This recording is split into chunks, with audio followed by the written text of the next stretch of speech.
enjoy having her and have her Saturday. And 4 academic All-Americans.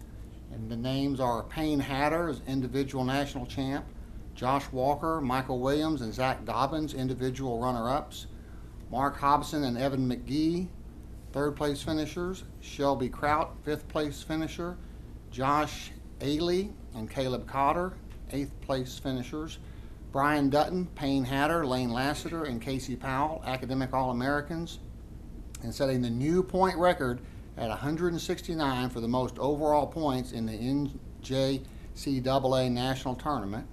And whereas the City of Miami acknowledges NEO Wrestling for their 2013-2014 season dual record of 12-0 and named West Central Region Team champs, and whereas the City of Miami recognizes Coach Joe Renfro as the West Central Region and NJCAA Coach of the Year, as well as a 2-time All-American, and whereas the City of Miami acknowledges Coach Renfro in being the first coach in NJCAA history to win 3 consecutive national championships and the first coach to lead 2 colleges to a national title in back-to-back seasons.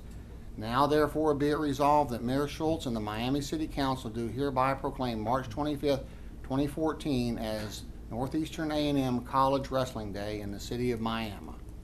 And this is the first year of the full year of the wrestling program, correct, Coach? So these young men and this coach accomplished all of these things in the very first year, full year of the wrestling program. So that is just unbelievable. Gentlemen, if you guys would come up, and I'm going to ask the coach to go down the line and introduce each one of you, and then we will take a picture.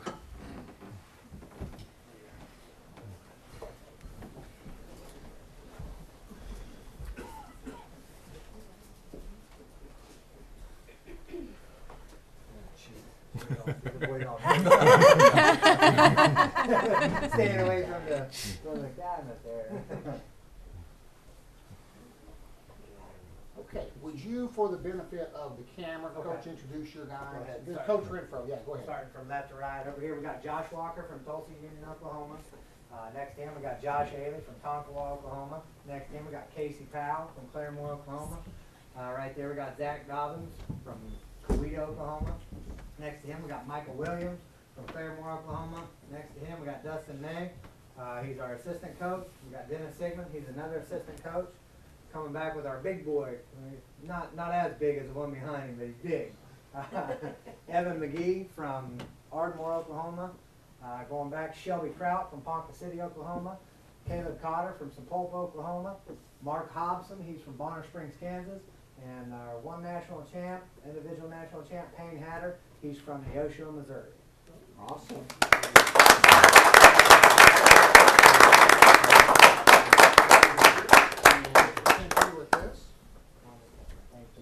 Thank you. Are we all in there? Yes, please, Coach, come on up. I'll get one first. All right. Get it out on Twitter. See if you can break it like I would. These guys in the ties there. I know. Dark. Yeah.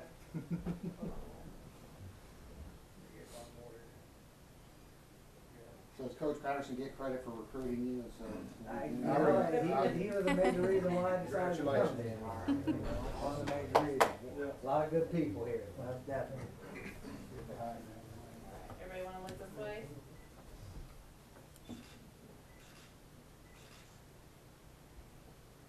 Okay, guys. Thank you guys. Thank you. Thank you very much. You guys are awesome. Good job. That's exciting. I know. First year. Big deal. Oh, you have to stay for all the meetings. You know that? Thank you. Wonderful performance, sir. It's our pleasure. Good job. Congratulations. Congratulations. It's extremely exciting. Yeah. Good job. Thank you. Thanks, Mr. Patterson. Thanks. Good job. Thank you very much. You just keep doing all kinds of things, man. I know.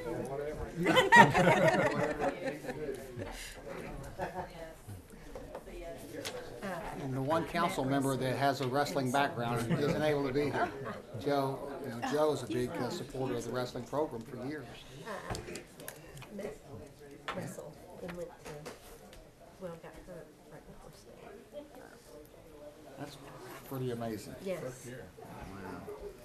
Okay, Item number 3 is, it's listed as public hearing, but it's really more properly, I think, characterized as a public discussion on proposed removal of traffic signal lights at 5th and Main Street, which would be US 69 and 5th Avenue, Steve Owens and A Street Southeast, and Steve Owens and A Street Southwest. This was publicized in the newspaper as well as on the website and communicated through various social media. And I know that Tyler has a PowerPoint that he would like to present. Do you think it'd be beneficial to do that before we ask for public comment, Tyler, or would? Sure, in case anybody has any questions on what we're Okay, doing. if you would go to the podium, please, and start us out.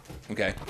Tonight before you is, like you said, to discuss the traffic lights for the 4 locations. So the action request of the council is to look at removing stoplights at 5th and Main, Steve Owens and A Street Southeast, and Steve Owens and A Street Southwest. And then while leaving the stoplight at Steve Owens and Main Street. The background, in case people don't know, last fall we found a program with ODOT where we could go in 50-50 through a program to replace stoplights if a stoplight was warranted at those locations. To participate in this, they had to come down and do a traffic study and determine if the lights were even warranted. Well, all 4 of these lights that we presented to them to do the study at did not warrant a stoplight, so we were no longer allowed to be in their program for the 50-50 match. So that's why we're bringing before you guys tonight to look at possibly removing them because they are older, not working properly, different things. And I just want to reiterate the point. That's an important point to target. The reason we asked ODOT to come to begin with is many residents will remember last fall when we had all the rain, many of these lights were malfunctioning, not working properly, and we were having a very difficult time getting parts for them. And obviously, if we can get the state to help us out with the funding, that's our first option, and that's what provided the impetus for this ODOT study. Go ahead, Tyler. So like I said, for the city to be eligible, the intersections must warrant a stoplight. And during the study, ODOT had people come down. You might have seen them around town. We got calls about people and trucks just sitting there at the intersection, but that was actually ODOT. They're counting the traffic. So, and then they use this based on the Manual for Uniform Traffic Control, MUTCD. That's how they determine if the lights were warranted or not. There's actually a section in that manual discussing if they're warranted. There's 9 warrants to determine if a traffic control signal is needed. And you can see the 9 there. Sorry. So the next slide is the first intersection we're talking about. So the first one is 5th and Main. What we're proposing, everybody can see Main Street there. I tried to highlight them for people could see them. And then 5th Avenue Northeast. This is the light that we had the semi-trailer, truck and trailer hit the light. So we're down to 1 light there. It's currently flashing red right now. It's the one that we have working. We're proposing on doing This a is the stop. light right by the Civic Center. Yes, sir. Okay. So what we're proposing on this one is if we take out the light, that we could just have Main Street traffic could just travel through, and then at both 5th Streets have a stop sign. And it's hard to see on this picture, but our stop signs there would have like a red flashing light, and they would be solar powered. So it would actually draw people's attention because it would be a change. So we thought it would definitely draw people's attention, especially at night. Okay. The reason kind of ODOT, this is just giving you an idea. ODOT did an 8-hour traffic study here, and each hour they break down the number of cars. So the lowest amount of cars that were on 5th Street was 5 at one time, and the most during an hour was 43. So kind of an interesting number. This is just how they do it. As you see here, it's broke down they do it by 8 warrants because there is not a train track that's close enough to this intersection to use the 9th warrant. So they go through and they say, is it satisfied or not? So as you can see, from all 8, it did not warrant a traffic light, and they go through and list out each one of them. This is just kind of the breakdown on the traffic that they counted by each hour for the major route, and then the minor route, which the minor route would be 5th Street. The second one is Steve Owens Boulevard and A Street Southeast. This one we get a lot of calls on because if you turn left there off of Steve Owens, you'll notice that the turn signal is green. It does not have a green arrow. This is because the pedestrian crossing does not work right there correctly. So ODOT asked us to just put a green light there so that people would know that they still have to yield to pedestrians. Instead of if you have a green arrow, then you don't have to yield to pedestrians. So for this intersection, they propose removing the stoplights, and so traffic could just go through here, and then you would have the stoplight. You'd have stop signs there before you entered onto Steve Owens. So you could go straight. You could yield to the traffic and then go straight on the one-way.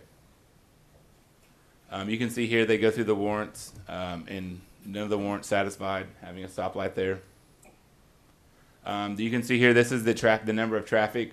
So you can see coming off the street, there's anywhere from 11 cars at one time per hour to, I believe the most is 25 or 30. So there's not really a lot of traffic that comes right there. The third one that they looked at was Steve Owens Boulevard in Maine. Our opinion is to leave this one there, just because a lot of people do turn down Maine, and it does get people to stop, turn left or turn right there. Based on their study, they did not find that it was needed, but they did suggest just leaving it there because it is our main street and Steve Owens Boulevard intersection. And you had a note on there, leave light capital improvement, so that's gonna be, we're necessarily spend some money there. Yes, sir. So we put in the budget for this coming budget year to spend some money on it to upgrade it. Possibly we're looking at different options as far as redoing the whole lights or boring under the road. The conduit underneath the road is old and it's in metal conduit, and so over time it just decorrodes and the road is actually falling in on it. So whenever we get a heavy rain, if you ever notice, the lights will be flashing. We get lots of calls on that.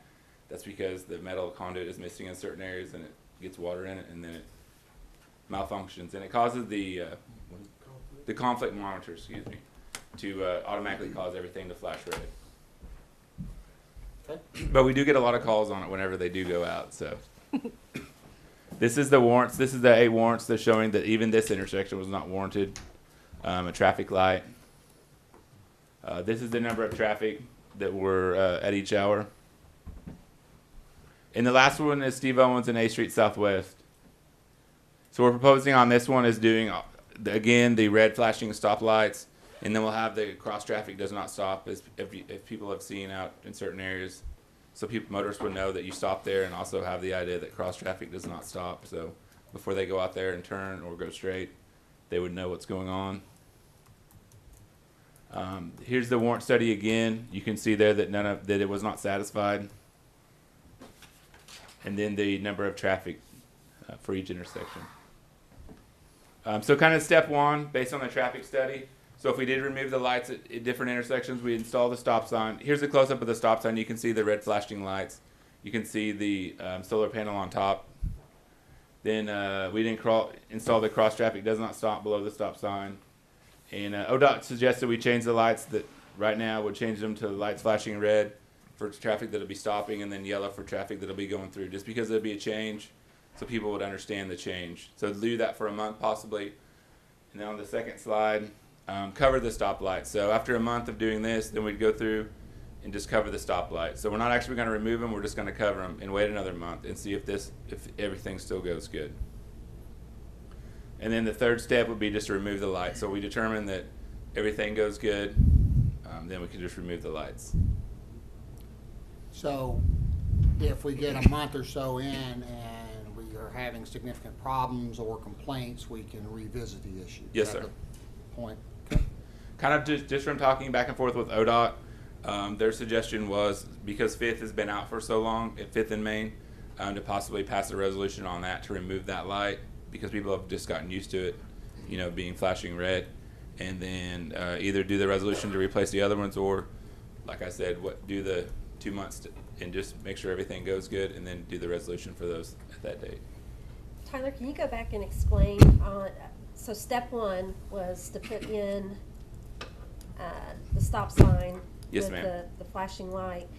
Are you not going to back the stoplight, the overhanging stoplights at that time? What we were going to do at that time is, so the traffic that will be facing the stop sign, they will have a red flashing light. The Okay. traffic that could go through will have it as flashing yellow, just to know, people to know to yield, Okay. just so they'll be careful, because people may not be used to the stop sign. Okay. But that's just in 5th and Main. That's at all the locations. But your recommendation was going to be to go ahead, you're asking us for a resolution tonight to go ahead and close that one. Yes, sir, 5th and Main. And then try the other ones. And then the other ones would be the 60-day wait. Yes, sir. period. Okay. And that was the 2 A streets?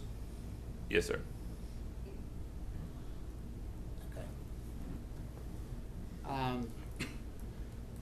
Is that the end of your part Yes, of the sir. presentation, Tom? Okay. Is there anybody in the audience that wants to come up and talk about any of the proposed changes to the lights?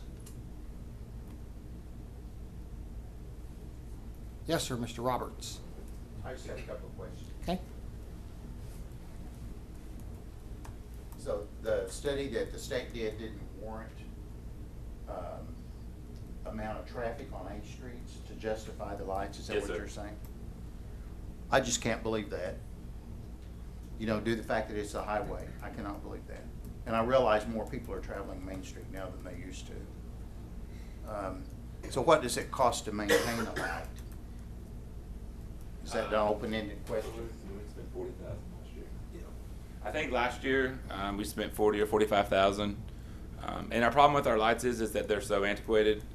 For example, the boxes, they don't make boxes that size anymore, or parts that'll fit in those boxes, so we have to order all new boxes and then parts for them. So Tyler, the 40 to 45,000, that was maintaining all 4 of those lines? No, that's what or- we spent just last year on stoplights in town. Okay, okay. Tyler, you had given me a price on the one of Fifth and Main, and that was to replace it. You remember what that price Yes, was? sir. To do it correctly, and this is from ODOT when we haven't. She suggested anywhere from 150 to 200,000, and this would be with pedestrian crossings and everything, because if they kind of suggested if you go in and put new stoplights, then you got to look at putting new pedestrians crossings and everything. So you'd have the light saying walk, don't walk, and plus all new wiring and everything. So you can't, In the one at Fifth and Main, because the truck hit it, and because if you notice the poles are pulled in, we'd have to look at doing all new poles because of the height and everything. Larry, go ahead. I'm sorry. Did you have any other questions? So will the upcoming budget have money in it to maintain whatever lights are left, or perhaps if you decide not to remove these lights, will there be money there to maintain those? I mean, since you're just starting on the new budget year. Well, I mean, we maintained them last year, and we've maintained, to the extent that we were able to get parts. We've continued to maintain them, so I don't know why that would be any different. But we have not. I mean, staff is working on the budgets right now, Larry, and we haven't even seen a draft, so I can't say there's a line item for street light maintenance. But I'm confident that we'll do our best to keep them in good repair. Okay. To the extent that we can. I think that's the main problem, is these are just so old. I think that, and then also what Tyler said about the wiring that's underground and the structure that encases those. It's not just maintaining and taking care of the lights themselves, but it's the infrastructure that feeds the electricity and to the lights that might even be the larger issue than just maintaining Yes, ma'am. what we see. Thank you, Larry. And I think specifically the one that you've described having a problem with, not that there aren't others, but is the one at Main Street, and we're gonna have to dig that one up anyway. Yes, sir. We're gonna have to fix Or that run one. some new But the conduit somehow. other two on Steve Owens, they had the same issue because the last rain event, every one of the They were lights all was flashing. Okay. So Okay. Jill, could you go back to the A Street Southwest? And Tyler, if I admit, you probably mentioned it, and I'm sorry if you did. You said you're gonna put stop signs, Yeah. they're gonna be on both sides yes, sir. flashing? Yes, sir. On both Okay. sides flashing. Okay. We actually got a quote for the flashing lights. I believe they're around $1,700 or $1,800 a piece.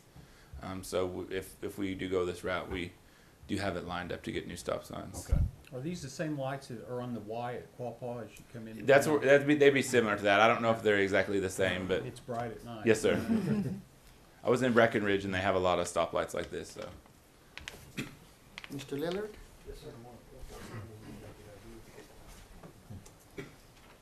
Good evening, council. I'm Rich Lillard, and I really hadn't planned to speak about anything, but I thought that since I'm a business owner on Fifth Street there, and I like the stop sign, actually. I can't speak for the A streets there, But I don't see any problem with having a stop sign at Fifth and Main. I think it just kind of helps traffic flow anyway there, and I certainly turn that corner a lot. So there's my 2 cents. All right, Thank thanks, you. Rich. Anyone else? Yes, ma'am. Yes, Tyler, would you pull that mic down? Yeah. Yes, miss. Yes, miss. I am short. I had prepared my remarks. Could you use the mic? Concerning Miami. Could you use the mic, ma'am? Let me preface this by saying that when my husband and I retired and we returned to Miami to live, we were driving up Main Street. We got to 22nd and we observed there several accidents.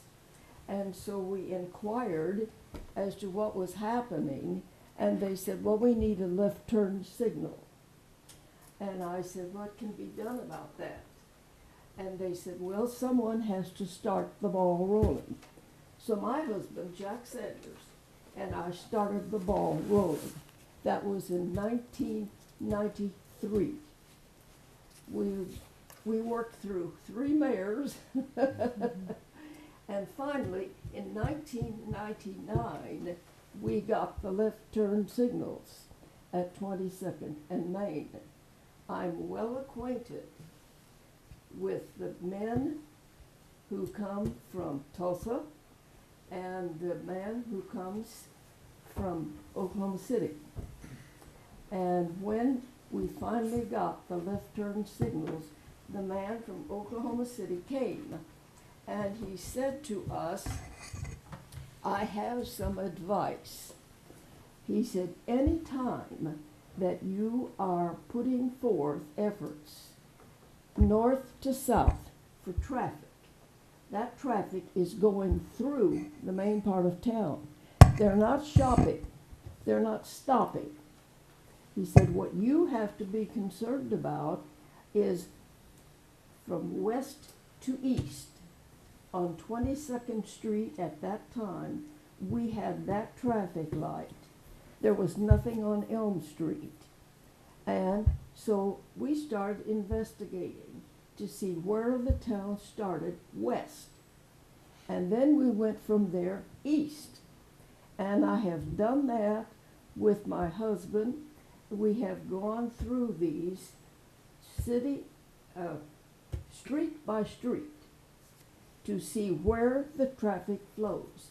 Because the man from Oklahoma City told us that the main concern is that the citizens of this community have to have access to come to do their shopping. So here we are now. 22nd and Main works. Going on down, when Walgreens came in, we needed a left turn signal. We asked some questions. We called the state.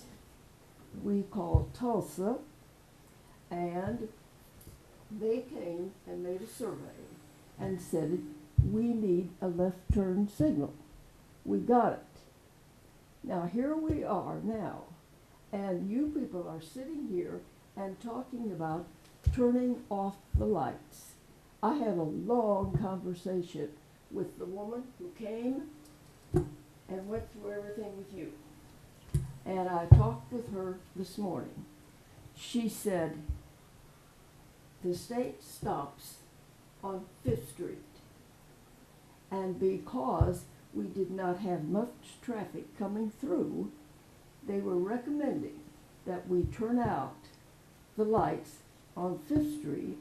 People make a left turn, they go over to the one-way and go on through town. Then she said to me, I said, what do we do about the main streets? We don't have any traffic lights. She said, I have absolutely nothing to do with that. She said, that is city, and the town of Miami has to decide what they want to do about those. Now, again, going back to what the man from Oklahoma City said. West to east. All right. We've got central. West, as far as you can go west, and east, you end up at the high school. It goes right straight through. You're driving by businesses and everything. I have a daughter who works. She has to cross Main Street every day to go to the bank. Now, she comes across there. There is no way of knowing where she's supposed to walk. She gets in the middle. Somebody's going to make a left turn. How do they do it? Well, Judy doesn't quite know. She stands there. Somebody is coming from the north. Somebody else is coming from the south. And eventually, she gets over, and they tell her at the bank, you take your life in your hands every day you walk across that main street. There is no marking for pedestrians, and when she At what gets there, intersection, ma'am? then she's got to turn around Ms. and go Sanders, back. at what intersection This is she is crossing? at Central and Main, where we have two banks and we have a restaurant over on the corner. Okay. Now, something needs to be done there. We have crosswalks? I thought we did. And so then, so we go there, and then we back up. We go to the Coleman corner. That's what we call it, the Coleman corner. All right. Bus tours come in. School buses come in. Where do they go? You come to that, you're to make a left turn. The people in the tower apartments walk across that street. We are converging all of our traffic there on that stop side. Four-way stop. We are driving by businesses. We end up out by the post office. We go east from there to NEO campus. NEO campus has done so much for this town that I think that we should have better evidence to them that we appreciate what they're doing. You go to the library, we used to have a light there. Now, you take the library, you go out on the one-way, Hey, Ms. out Sanders, to NEO. do you have a specific issue with the actions that staff is recommending? Yes, I have. Okay, can I you, do can have. you articulate that, And I please? talked to the lady today about it. When, and I don't know she- who the lady is, Ms. Sanders. What is that woman's name? Christine Spence? In the Tulsa office. That's who I talked to. She's the one who came here and worked with you. And so, she said to me, the city of Miami starts from Fifth Street and it goes on down. And the city itself is responsible. Now, my question is the wiring in such shape that we cannot use it for the traffic lights going down? It's not just an issue of the wiring. The wiring is an additional complication. The wiring that Tyler was referring to and that runs under the street. The actual fixtures are the biggest problem. The fact that they're antiquated.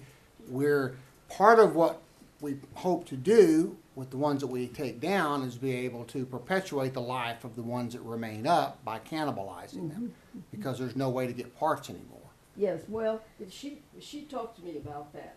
Okay? And I said, what can we do until the city, somewhere, somehow, we get enough money to do what we need to do?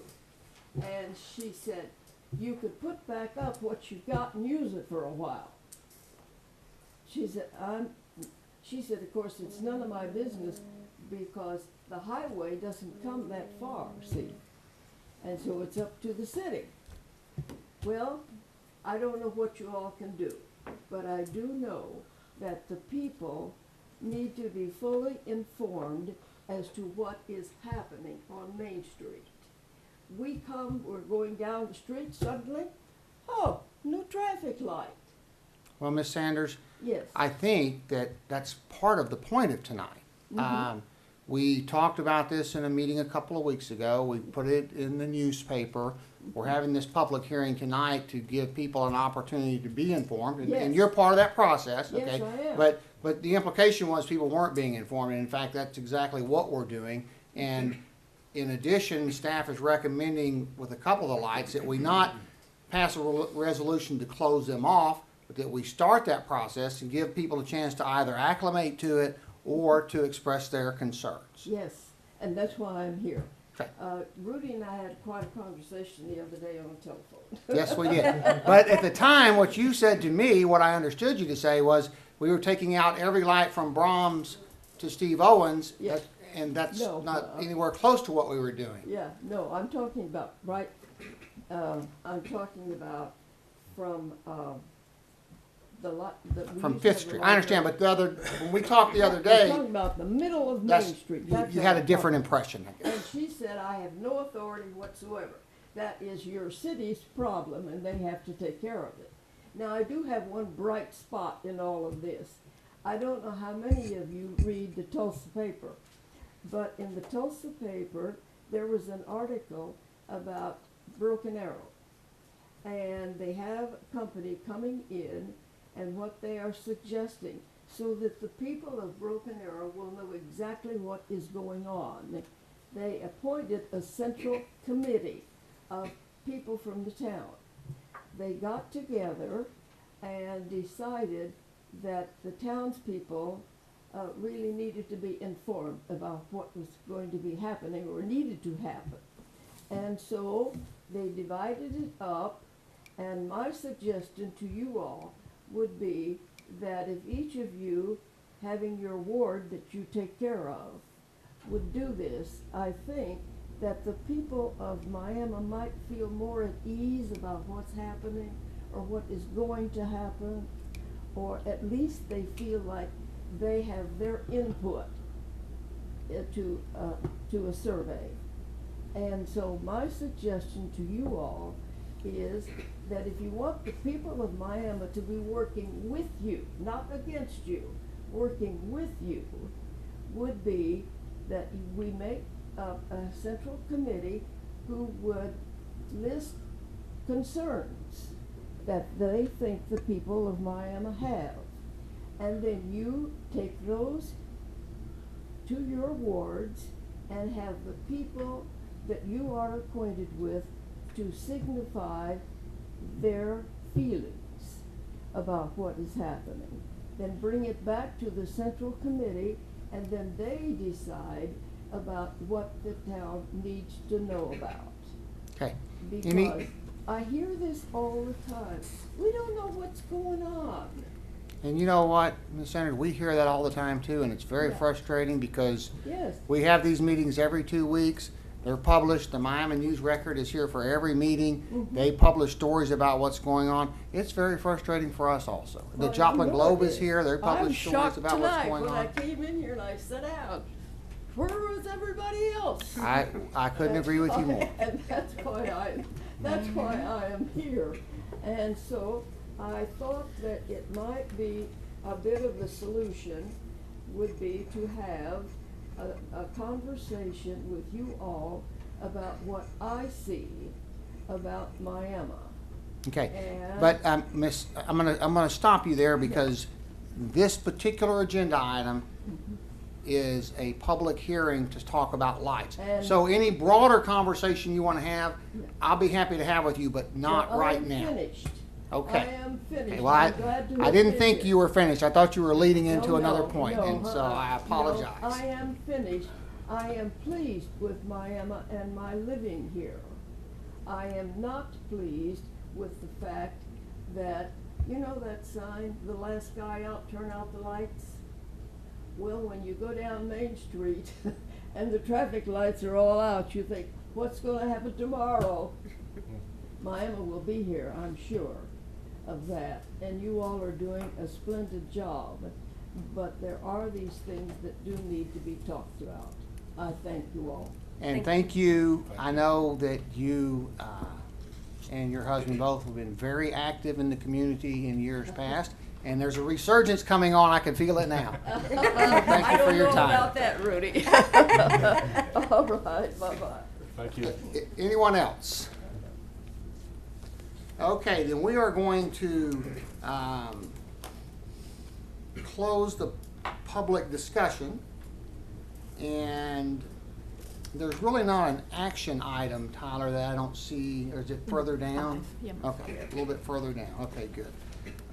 So the public discussion is closed. We are now going to, Ms. Sanders, you have another opportunity here. We're going to move to item number 4, which is public input and unscheduled personal appearances. Is there anyone in the audience that wants to address the council on any of the agenda items? There being none, we're going to move on to item number 5. Approve resolution to replace traffic signal lights at 5th and Main, which is US 69 and 5th Avenue, Steve Owens and A Southeast and Steve Owens and A Southwest, and stop signs where needed. Now, Tyler, let me ask you, does that wording encompass what you're recommending, or is what you ended up recommending a little different than that? It's a little bit different than that. We are recommending the resolution for 5th and Main, and then the rest of them to do the 3-step process like we talked about, and just make sure that everything works properly, and then bring back in a couple of months the resolutions for the other 2 intersections to remove those lights. Okay, so this says to remove the light at 5th and Main. It says Steve Owens.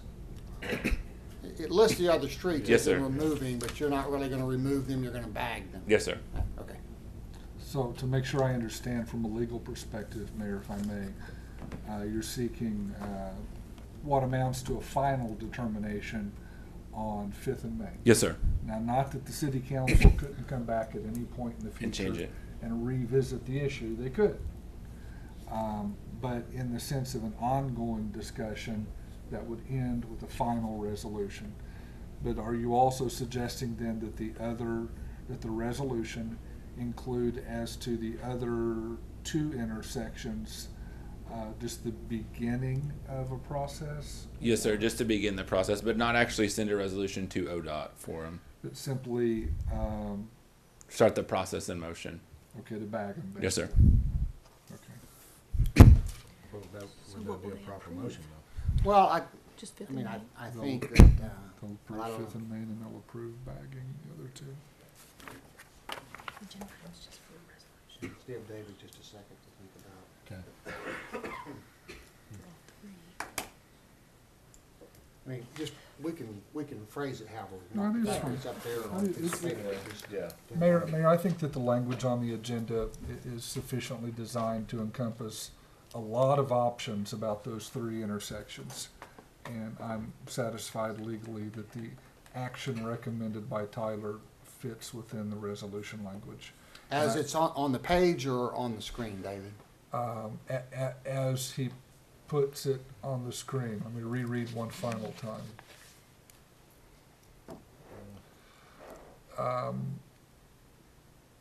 No, I think we need to reword it. Yeah. I think think, that- I think if he reworded it, I move to approve a resolution to remove stoplights at 5th and Main and notify ODOT of the same, and to bag, and there's nothing wrong with that word, people I think would understand what that means, to bag the lights at Steve Owens and A Southeast and Steve Owens at A Southwest. Because it's my understanding that before you would go beyond bagging them to the next step, you'd come back to the council. Yes, sir. Is that, okay, so, So, do you make that motion, Christie? Yes. Do you want to try to articulate it? I can Yes, is stand there, behind you. can I just say to begin the 3-step process at A and Steve Owens? Yeah, absolutely. You could And say, I just move leave to it- approve a resolution to, for final removal of the 5th and Main stoplight, and, to begin the first step of the 3-step process Yeah. on the other 2. Okay, I move to approve a resolution to remove the stoplights at 5th and Main and to begin the first step of a 3-step process addressing the stoplights at Steve Owens and A Street Southeast and Steve Owens and A Street Southwest. Good. Thank you. Do we have a second? Second. Roll call. McLean, Aye. Johnson, Aye. Weston, Aye. Sharbit, Aye. Schultz. Aye. Okay, item number 6 is approve staff to prepare a request for proposal for third-party administrator services for the city's health plan, and Kim Horn was actually listed for that, but there's an illness in her family and she's not able to be here.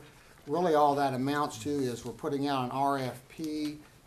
We've had, actually David Powell with Benefit Management is here tonight and is currently our third-party administrator, has done an excellent job for the city for many years. We are going to put out an RFP this year, which is a request for a proposal, and that's just kind of notifies everybody that we're going to start that process. David, I don't know if Kim had talked with you yet or not. I thought she had, and I know she's talked with a couple of other parties also. So there's really, it says approve staff to prepare a request. So I guess we need a motion for that. I'll make that motion, Mayor. Okay, and a second? Second. Roll call? Johnson, Aye. McLean, Aye. Sharbit, Aye. Weston, Aye. Schultz. Aye. Thank you. Item number 7, approve repairs to yellow slide at the Miami Municipal Pool. James or Joe, or both? We're back. Okay. As you can see, we were asking for $9,000 to repair the start pan for the yellow slide. Okay.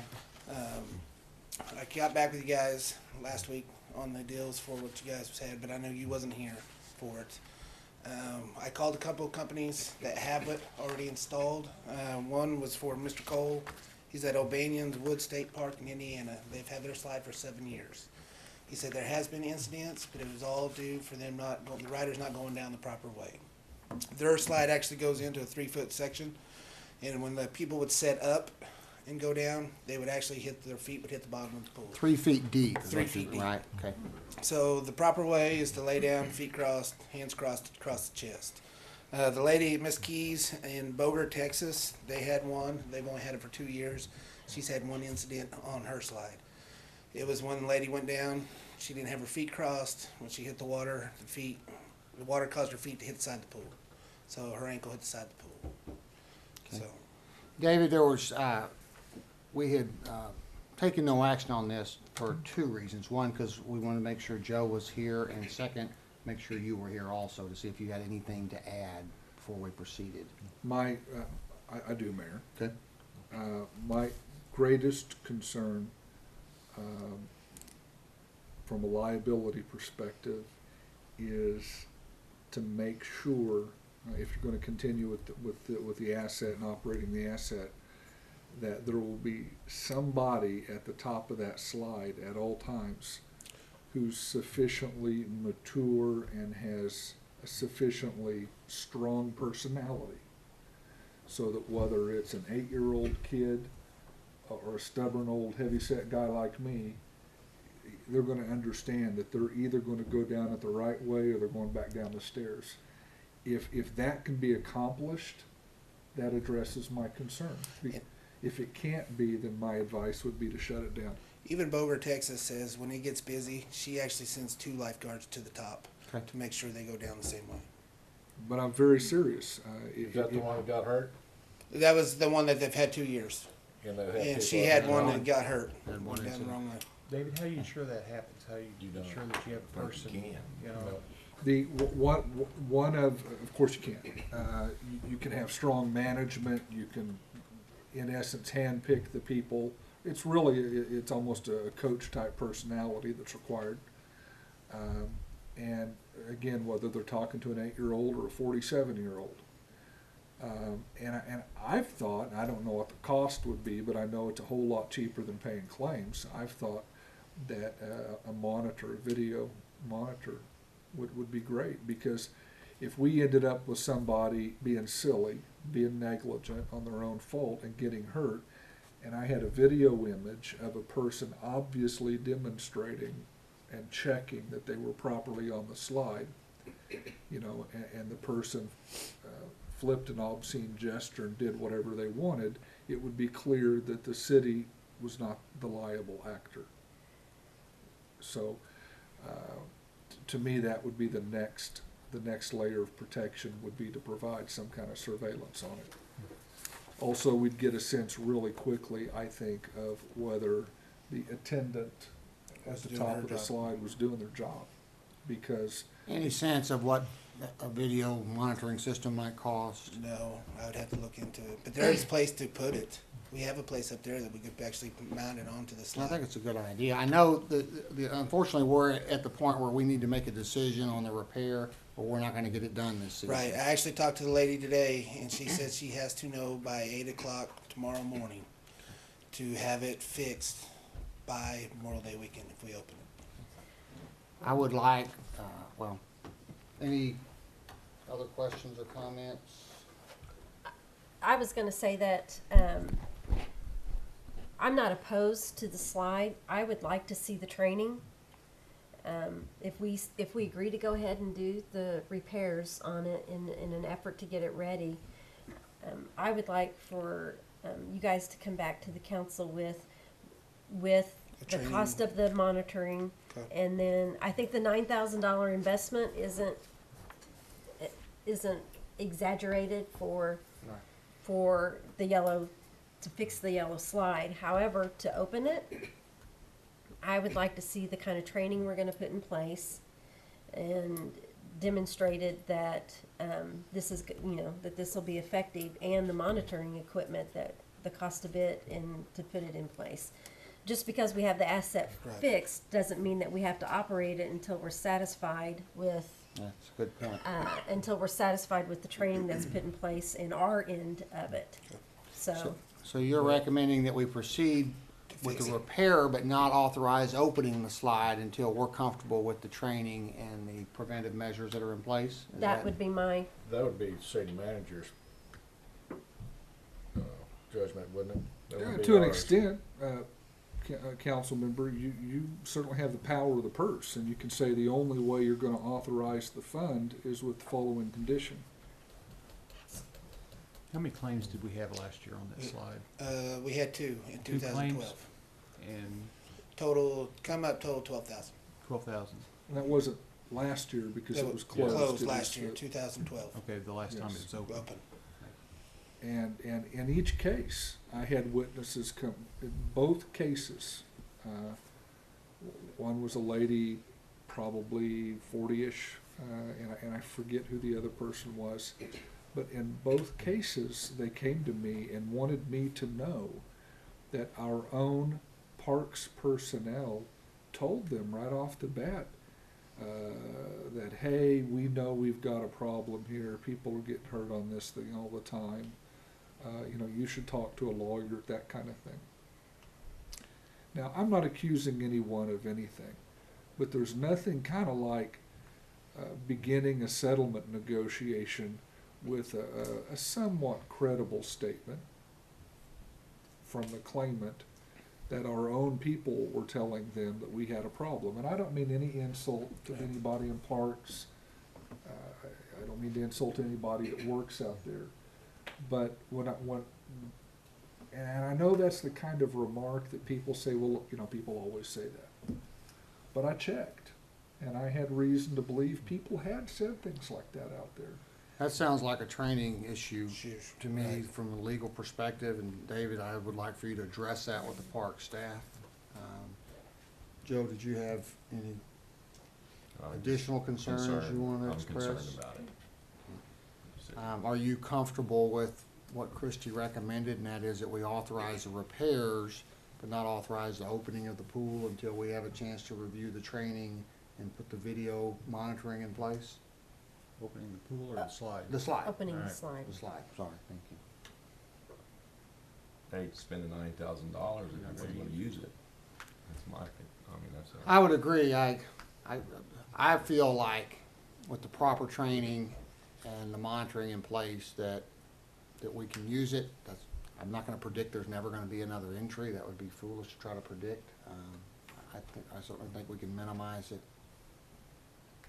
And then, if we have a bad experience this coming year, then we may have to face the issue of closing it permanently. I know it's a significant attraction.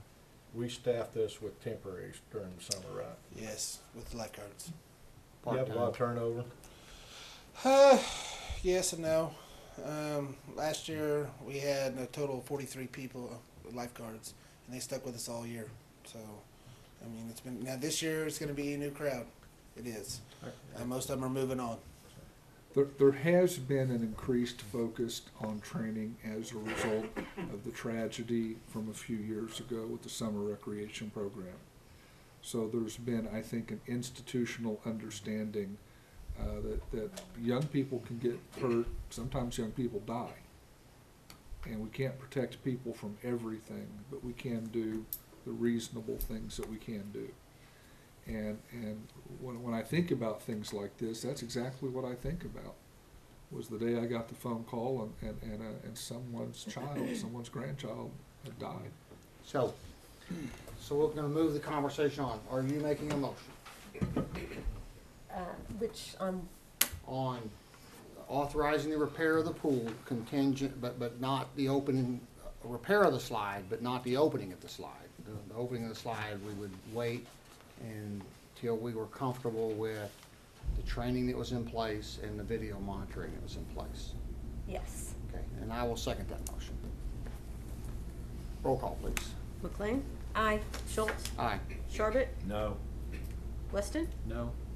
Johnson? No. Okay. Item number 8, update on Michelin plume cleanup. Chuck? Thank you, Mayor and City Council. Just wanted to give you an update. I had a meeting in December with ODEQ staff and just kind of want to go through an update for that. The cleanup at the BF Goodrich plant of the benzene plume. Just a brief history, definitely not all encompassing it all, but basically back in 1997, ODEQ issued the consent order. That agreement, that settled agreement in 1998, March 25th, was signed by the city, BF Goodrich Company, and the state of Oklahoma.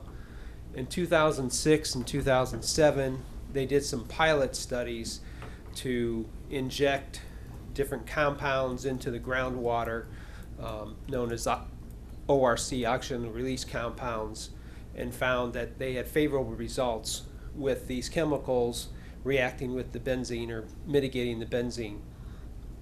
In 2007, the benzene actually came from an underground storage tank that leaked. And in 2007, they cleaned the pit area, excavated that dirt right there at the site. In March 15, 2010, they had a groundwater remediation work plan, again, based on that pilot study was done earlier, number of wells. They inject these chemicals down into the groundwater to react with it to mitigate that. My dates are out of line there, apologize for that. Work plan submitted to ODEQ in 2007, and then August 3rd, 2007, DEQ approved the work plan. Then I should have, again, in time sequence, the March 15th plan was accepted. So they've been working on, for the last 3 years, they've been doing this, monitoring the wells, and as their consultant and attorney represented at this meeting, things have not worked out as they planned. There's still some high concentration in some areas of the monitoring wells, and they had proposed at that meeting, they outlined a draft, a new remediation plan using the same type of what I want to call injection technology. Instead of digging it up and hauling it away, they're still proposing putting in additional wells out there, injecting different chemicals at this point in time to mitigate the compounds in there, referred to in situ chemical oxidation. They're going to put 14 injection wells and monitor for 3 years. Their plan, again, this is a draft plan. ODEQ just got this earlier this month. They will review it and then give us a chance to review it. They're expecting their review will take about 30 days to complete their review. This plan is also proposing to close a number of the monitoring wells where the concentrations have diminished, and they also talked about deed restrictions for the on-site and the adjacent residential area. So that's just kind of a quick update for you. I didn't want to get into all the details of the chemicals and concentrations and all that stuff, but right now they have a draft plan. Oh, they, being ODEQ, has a draft plan from the Michelin Group and their attorneys that they're going to review and then give us opportunity to comment on. We don't pull any water, groundwater out for public consumption in that area, do we? No, we don't. Our wells are much deeper. Our well water comes from Ruby Dew, which is much deeper. The new well that we just sank, 1,200 feet. 1,200 feet. We get water from 1,200 feet. The ground there, between 14 and 24 feet, there's a thin layer, 1 to 5 feet of gravel and clay, not gravel and sand, excuse me, that's between the bedrock and some clay above. And this 1 to 5 foot layer, that's where this water's at. That's where this plume is at. Our groundwater comes from the Ruby Dew. Again, it's about 1,200 feet deep. So no, they're not connected at this point in time.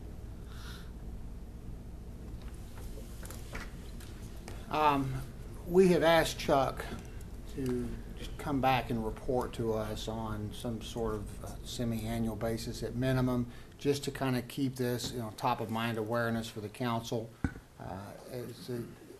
David had worked with ODEQ last fall, I believe it was, on renewing the agreement and then working towards this revised plan, because their initial efforts, while they had some success, were not being successful in all areas. And so that's what this is a result of, and it's our commitment as a council to make sure that we stay on top of it and do the best that we can to get that cleaned up.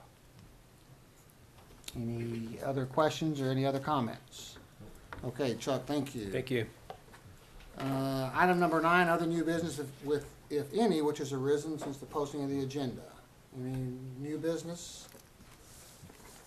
There being none, item 10, staff reports. Written reports are in your packet. If available, staff is present for questions. Any staff? Any questions? I don't think there's any in there. No, there's not. Well, There's not any. But we didn't know I if you had said if questions for available. staff. Okay. Item number 11, mayor and council community announcements. Any announcements? Just proud of our NEO wrestling team. Yep. What an Awesome. accomplishment. Wow, first year. That's unbelievable. Okay, item number 12 is going to be an executive session pursuant to 25 OS Section 307. Do we have a slide for that, Jill, or? No. Okay. Then I will read this, and then I'll ask for a motion. And just, this is probably going to be an hour to an hour and a half session, just for everyone's edification that's interested in hanging around.